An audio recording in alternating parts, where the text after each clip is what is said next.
Blog Talk Radio. Good morning from beautiful, beautiful Missoula, Montana.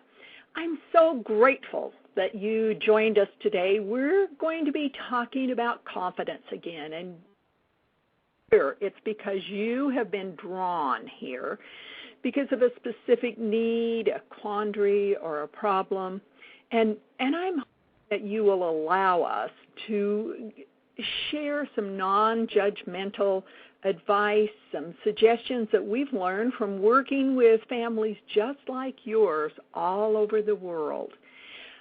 This is a place to find answers and solutions to building your self-confidence. This morning, I want to talk to you. We've talked quite a bit about how self-confidence is a learned skill. And this morning, I want to talk to you about the characteristics of people who have low self-esteem. And there are some pretty universal characteristics, and these are some that you can spot, one, by their body language. How people, body language is the communication of relationships. Verbal language is the communication of information. So if you want to know how someone feels about themselves, watch their body language. That will give you clues. And what I call this series is Clues to Confidence. So let me repeat and share with you some of these characteristics of people with low self-esteem. They often influence and detract from the joy that a person, the potential that a person has. The number one characteristic is that they're very fearful of change. They lack the confidence in the future, and they come from a place of lack and fear in their life. And so a lot of their things, a lot of their sentences will start with, what if? What if? What if? Low confidence people tend to be reactive rather than proactive. They're fearful of that change. Number two is they're pessimistic and tend to see the glass as half empty. They blame circumstances on other people or situations, the weather, the hurricane, whatever, rather than assuming personal responsibility for your choice. Number three is they have difficulty communicating what they really want from life. And this is called being non-communicative. And what that means is that what they have in their mind as to what they want, they cannot formulate that into a clear picture so that they can then go after it. So when I think of this, I think of their minds as being muddy, not clear, but muddy. So when you would say to someone with low self-esteem, what would make you happy? They will say, and usually give you a generality, like rich. I would be happy if I were rich. Well, can you visualize rich? Well, money, lots of money. But they aren't able to be very specific, like $200,000 a year, all of the credit cards paid off, the ability to do this. And in order to have high self-esteem, you need to be very specific about what you want. You have to be able to visualize the end result before you can ever begin the process of obtaining it. Number four, they want to please others more than they want to be true to themselves. And this desire to have peace at any price is more important to them than discovering their own potential. I often think of this as chameleons who can change color with whatever their environment is. Those who lack self-confidence would rather blend in than stand out. They don't want to be noticed and set apart because they're afraid of rejection. Number 5 is that they are insecure and are drawn to others who also see themselves as victims. They often form destructive and toxic relationships that reflect and increase their lack of self-worth. So it's a self-perpetuating cycle of the more I hang out with negative people, the more negative I will become. So that kind of gives you an overview of characteristics of those who lack self-confidence. The quotation that I like is, if you want to build a world, build a better you. Now, before we go into the characteristics of high self-confidence, I want to, again, give you a little plug for artichokepress.com, which is my home site, as well as askantiartichoke.com, which is my blog. The blog will give you lots of great ideas on building self-confidence. I've been posting on that almost every day, a different tip or suggestion.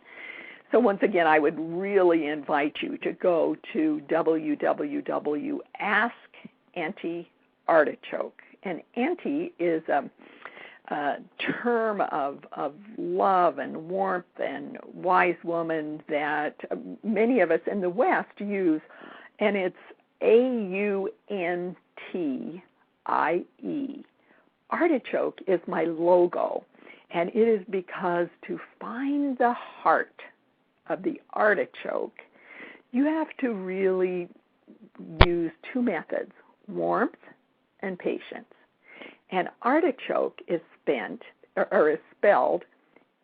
ARTICHOKE.com.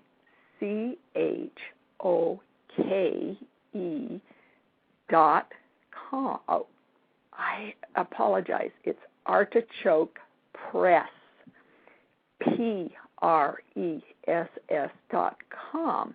And the press is because I am a self-publisher. So again, it's www.artichokepress.com or www.askantiartichoke.com. All right, now we're going to give you the characteristics of high self-confidence. And by the way, one of the characteristics is that they ask for what they want. So I just ask you that I want you to go to Artichoke Press, and that's a good lead-in. These characteristics, again, are universal. They are across the board to people who have high self-esteem, and they have confidence in their ability to affect the journey of their life. They know that they are in control of maybe not everything that happens to them, but how they react to everything that happens to them.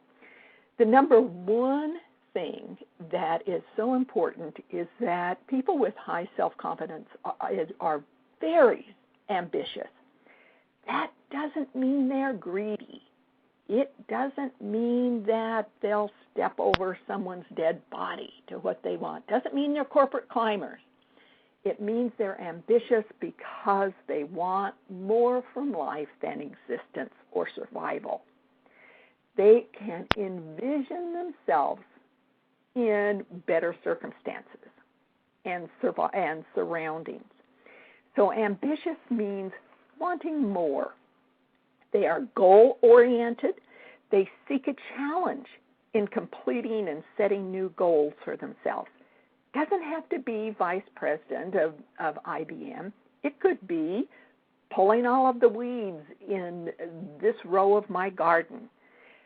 Doesn't mean that they're competitive either, because the biggest thrill comes from inside themselves, where, boy, took me 2 minutes to weed that row of peas. I'm going to do this one in 1 minute and 35 seconds. So they are goal-oriented. They enjoy breaking their own records. Number 3, they have learned how to communicate. They have learned how to ask for what they want. And they have also learned how to hear and heed counsel and advice. They are not so bound to be right that they don't listen when other people try to teach them.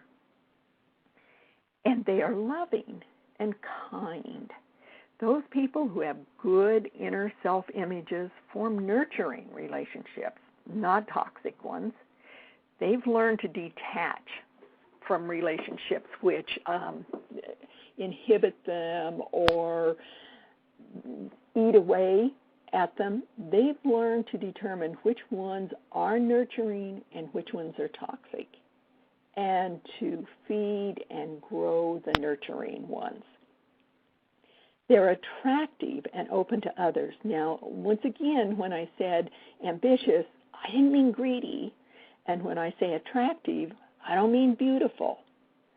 I mean attractive. That means that your face is open, it has a smile on it, you meet people at eye level, you vibrate in a way that says, I'm glad to see you. I am glad to hear what you have to say. I am happy to meet you and to learn from you and to share with you. So when people are attractive and open to each other, their shoulders are thrown back. And if you can do that right now, you will see that your heart then is pushed forward. That means that you want to communicate with others. You want that heart to be open. You want it to be receiving. And that's what happens when you develop self-confidence. This self-confidence, this sure knowledge of who you are, comes from a self-inspection. And you have to look at your core beliefs, your thoughts, your behavior patterns. It's very hard work. It's an intimate experience that takes time and honest reflection. It's the heaviest labor you'll ever do in your whole life. But there's no greater barrier to your ultimate happiness and fulfillment than doing this internal work and thinking, okay, I have been closed, but now I can be open.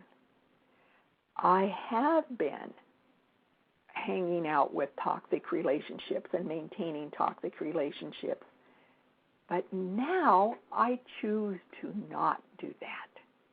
Doesn't mean if your spouse is pessimistic that you're going to divorce him. It means that when he starts being pessimistic, you can change the subject.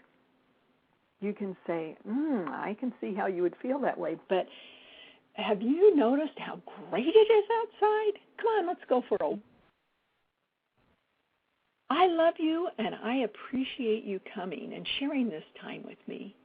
Please check us out at www.artichokepress.com for our website and www.askantiartichoke.com for our blog, because we want you to be a part of our community, this community